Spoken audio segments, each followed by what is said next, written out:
Bonjour à tous, bienvenue pour ce nouveau séance prenante concernant une série. Alors nous allons changer dans une certaine mesure par rapport aux autres séries que nous vous proposions. Et là, il s'agira d'une série d'ordre historique, en tout cas de recherche d'ordre historique. Alors, je ne sais pas si vous avez déjà entendu parler de cette série intitulée L'histoire, science ou fiction. C'est une série documentaire d'origine russe qui date approximativement de 2011 et qui met en avant deux hommes. Il s'agit de Anatoly Fomenko et de Gleb Nozovsky. Anatoly Fomenko est historien à l'Académie des sciences de Russie et Gleb Nozovsky est mathématicien.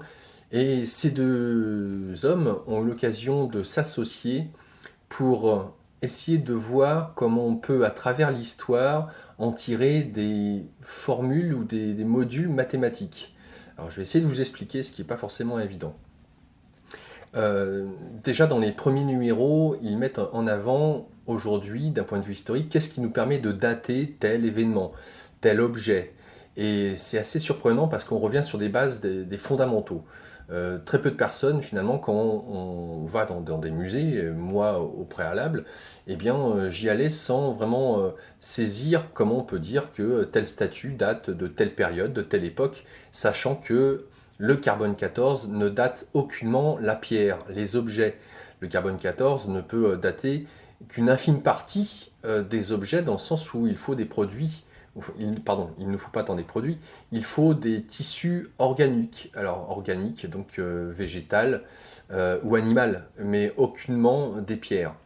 Et pour ce qui est donc des datations des pièces, par exemple, ou tout autre élément, eh bien, on se réfère par analogie.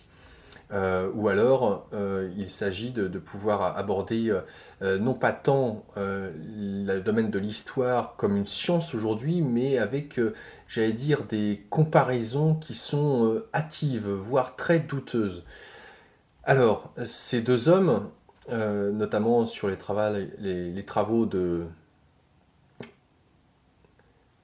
notamment sur les travaux de Fomenko, a fait en sorte de pouvoir, à travers l'histoire, retracer certaines chronologies de descendance de grandes familles et de trouver des comparaisons.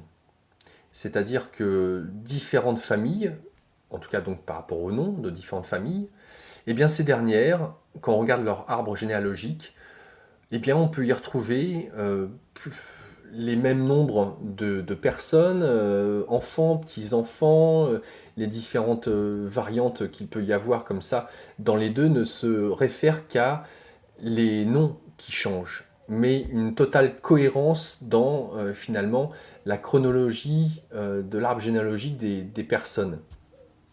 Donc il y a des différents événements qui ont exactement les mêmes accointances, mais avec des noms différents. Et cela, eh bien, est assez répandu. Ils ont fait en sorte de pouvoir trouver des modèles mathématiques pour pouvoir déceler ce genre de problème, entre guillemets, ou d'incohérence d'un point de vue historique, mais pas seulement. Bref, un grand trou de 1000 ans, d'après eux, d'après leur théorie, qui se trouverait dans notre histoire. Finalement, quand on parle de Jésus l'an 2000, eh bien, ou ne remonterait qu'à l'époque du XIIIe, XIVe siècle. Très étrange, pardon. Alors, ils ont une théorie, bien évidemment, que pour ma part je trouve intéressante. Encore une fois, je précise, je ne crois rien pour acquis à travers ces travaux, mais ce que je trouve très pertinent et intéressant, c'est les questions qu'ils posent. Avec, à travers cette série documentaire, ce côté pragmatique qui caractérise très bien les Russes. Je vous souhaite vraiment de découvrir cette excellente série et, ma foi, de ne pas hésiter sur le site d'Immedia à donner vos commentaires. Voilà, moi-même, je serais très intéressant de savoir ce que vous en pensez. En vous souhaitant un bon visionnage, à bientôt.